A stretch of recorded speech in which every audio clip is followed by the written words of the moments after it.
The galaxy had known peace for 3,000 years. The Galactic Council ruled with careful diplomacy and gentle laws. 12 species lived together in harmony, trading resources and sharing knowledge across thousands of star systems. Wars were ancient history, something their ancestors had done before they became civilized. The Council believed they had created a perfect system where every species could thrive under their wise guidance. Then humanity arrived. The humans came from a small blue planet on the outer edge of the Milky Way. They were young as a species, having only discovered faster-than-light travel 50 years ago. The Council watched them with curiosity and some amusement. Humans were small, physically weak compared to most species, and lived such short lives. They lived for 800 years and grew to 9 feet tall. The crystalline could exist for and had bodies harder than steel. Humans barely managed a century, and they spent a third of that time sleeping. But the Council welcomed them anyway. Every species had something to offer, and the humans seemed friendly enough. They smiled a lot and talked about things like art and music and family. They were given a small section of space to call their own. They were allowed to trade in minor goods like metals and textiles. They were expected to be quiet, grateful, and obedient like every new species before them. For 20 years, that is exactly what humanity was. Ambassador Sarah was attending a routine diplomatic meeting on the space station Harmony Prime when everything changed. She was there to discuss trade agreements for Earth minerals, boring work that required patience and careful negotiation. The meeting room was magnificent, with walls of living crystal and windows that showed the endless stars. Sarah was reviewing documents on her tablet, barely paying attention to the conversations around her. That is when she noticed the young servant walking past her table. They were the oldest and most powerful species in the council. They were tall beings with purple skin, 4 arms, and eyes that glowed faintly yellow. They controlled most of the galaxy's wealth and made most of the important decisions. Their cities were legends, their technology was unmatched, and their word was law in most of the known universe. Sarah had always found them arrogant but essentially harmless. The servant was carrying drinks for the delegates on a silver tray. Sarah noticed something strange about the young one. Its movements were too careful, too controlled. Its head stayed down, never looking at anyone directly. When it accidentally spilled a small drop of water on the polished floor, one of the delegates struck it across the face without even looking up from his conversation. The sound echoed through the room. No one reacted, no one even seemed to notice. Sarah felt her stomach turn cold. Something was very wrong here. She watched more carefully after that. She noticed how the young servants never spoke, not even to each other. She noticed the metal bands around their wrists that glowed faintly with blue light. She noticed how they flinched whenever an adult came near them, how they trembled when given orders, how they moved like creatures who expected pain at any moment. After the meeting ended, Sarah did something that would change the fate of the galaxy forever. She followed one of the young servants into a back corridor where the important people never walked. She found the child crying silently in a corner, holding its injured face with its small hands. "Are you okay?" Sarah asked softly, kneeling down to the child's level. "What happened to you? Why did he hurt you?" The child looked at her with eyes full of absolute terror. It tried to run, scrambling backward on hands and feet like a frightened animal. But Sarah was faster. She caught its arm gently, carefully, the way she would touch her own niece when she was scared. That is when she saw the truth for the first time. The metal band on the child's wrist was not jewelry or decoration. It was a control device, embedded in the flesh, connected to the nervous system. The child was a slave, and judging by the scars on its body, it had been a slave for a very long time. Sarah spent the next 3 months secretly investigating. She risked her career, her freedom, and possibly her life to uncover the truth. What she discovered made her sick with rage and grief and something else, something that felt like fire burning in her chest. They had been taking children from less powerful species for centuries. They called it the harvest. Every 50 years, their great ships would visit planets that were not yet advanced enough to join the council. These were primitive worlds, places where people still used simple tools and the stars as gods. They would take thousands of children from these worlds, telling the parents it was an honor, a blessing, a chance for their young ones to live among the stars. It was all lies. These children were brought back to space and raised as property. They were given control bands that caused terrible, unimaginable pain if they disobeyed even the smallest command. They were forbidden from speaking, from learning, from having any identity at all. They were taught to believe they were less than animals, that their only purpose was to serve their masters until they died. They worked in homes, in factories, in mines deep beneath alien worlds. They worked until their bodies broke, and then they simply disposed of them and took more children to replace them. Generation after generation, for over 1,000 years. The other council species knew about this. They had always known. The floating methane breathers of the void knew. The insect-minded collective knew. But they were too powerful to challenge, too important to the galactic economy. Besides, the enslaved children were not from council species. They were primitives, barely more than animals in the eyes of civilized beings. Their suffering did not matter. At least, that is what the galaxy believed. Sarah returned to Earth with evidence of everything. She had recordings stolen from databases. She had documents dating back centuries. She had testimonies from 3 escaped slaves who had somehow survived the agony of having their control bands removed. She presented it all to the United Nations in a closed session, her voice steady even as tears ran down her face.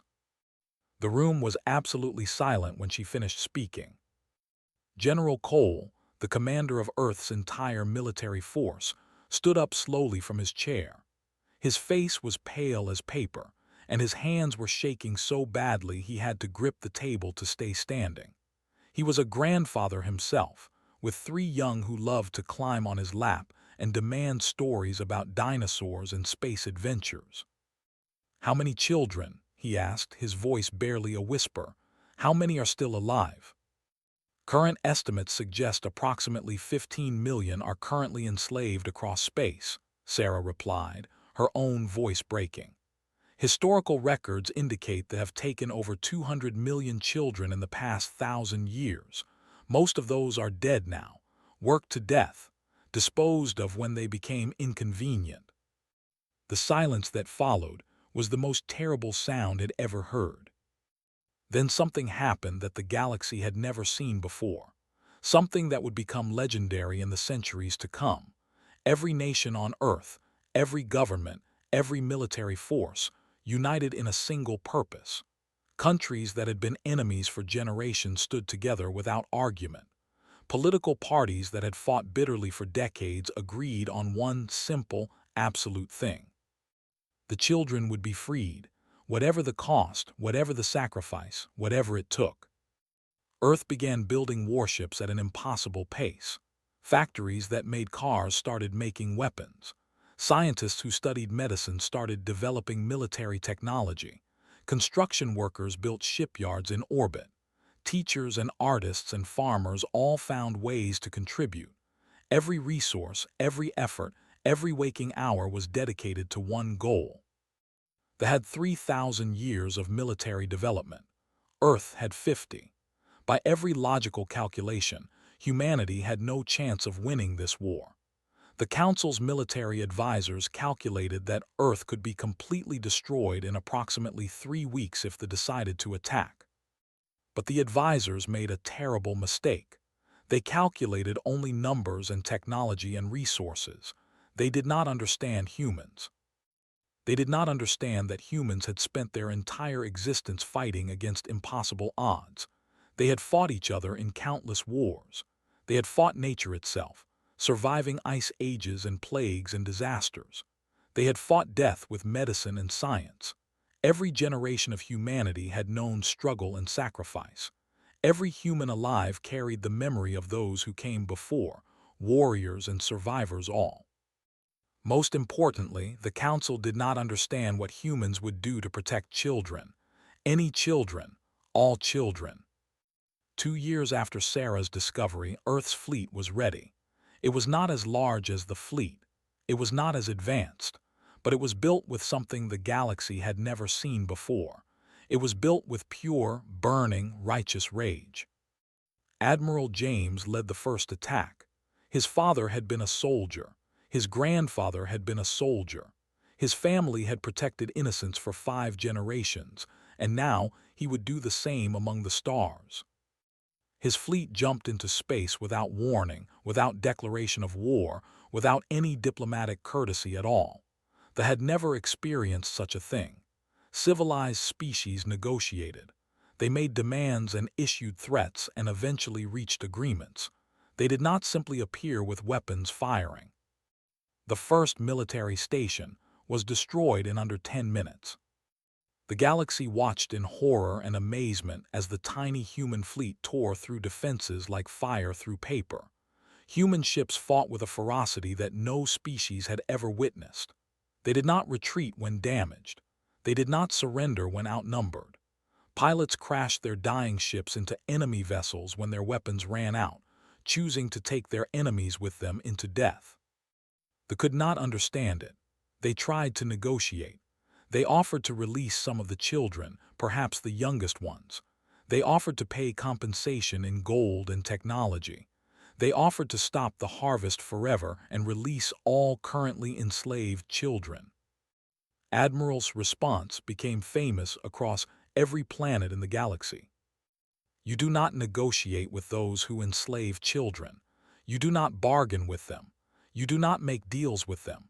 You destroy them utterly so that no child ever has to fear them again. The war lasted 4 years.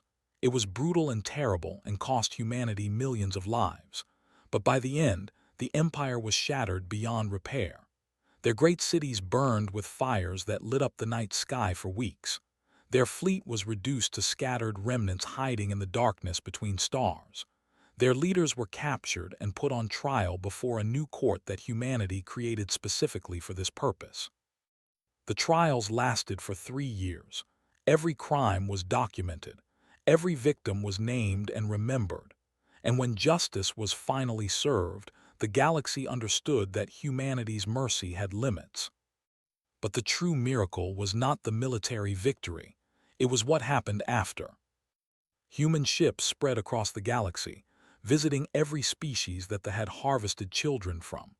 They found parents who had lost their children generations ago, now elderly beings who still whispered their lost ones' names every night. They found families that had never stopped hopping, never stopped praying, never stopped believing that someday their children would come home. Medical teams worked without rest to remove the control bands from the freed children. It was dangerous, painful work that sometimes failed, but they never gave up. Counselors and teachers helped the survivors learn to speak again, to think for themselves again, to believe that they were people and not property. It took decades, but slowly the broken children began to heal. They learned to smile. They learned to laugh. They learned that they had value, that they mattered, that they were loved. The other council species watched all of this with a mixture of deep shame and profound wonder. They had known about the slavery for centuries. They had done nothing. But these small, weak, short-lived humans had sacrificed everything to save children they had never met from species they had never known existed. The ambassador approached Sarah at the ceremony marking the end of the war. Sarah was old now, her hair white as snow, and her face lined with age and experience. But her eyes were still fierce with the same fire that had burned when she first discovered the truth in that corridor. "Why?" the ambassador asked, its crystalline voice filled with genuine confusion. "Why did your species sacrifice so much for children who were not even your own kind? You lost millions of your own people in this war.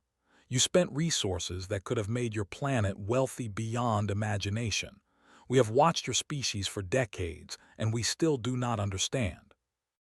Sarah smiled, a small and tired expression that somehow contained all the love and rage and determination that had driven humanity across the stars to war.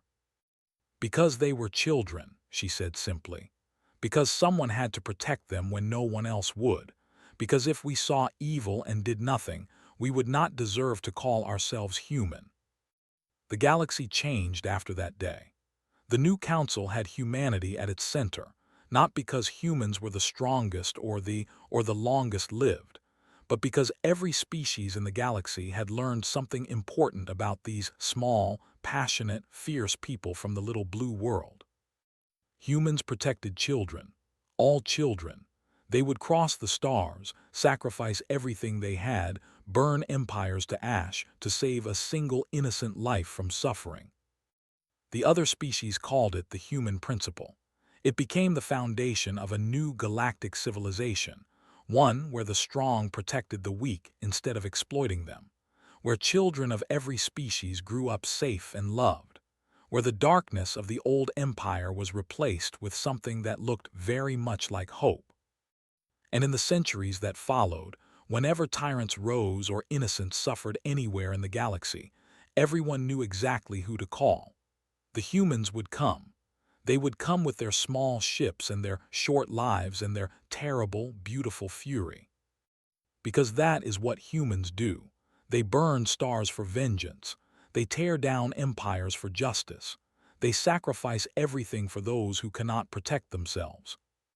The children of the galaxy slept peacefully in their beds, knowing that somewhere out there in the endless darkness, humans were watching over them, and no one would ever hurt them again.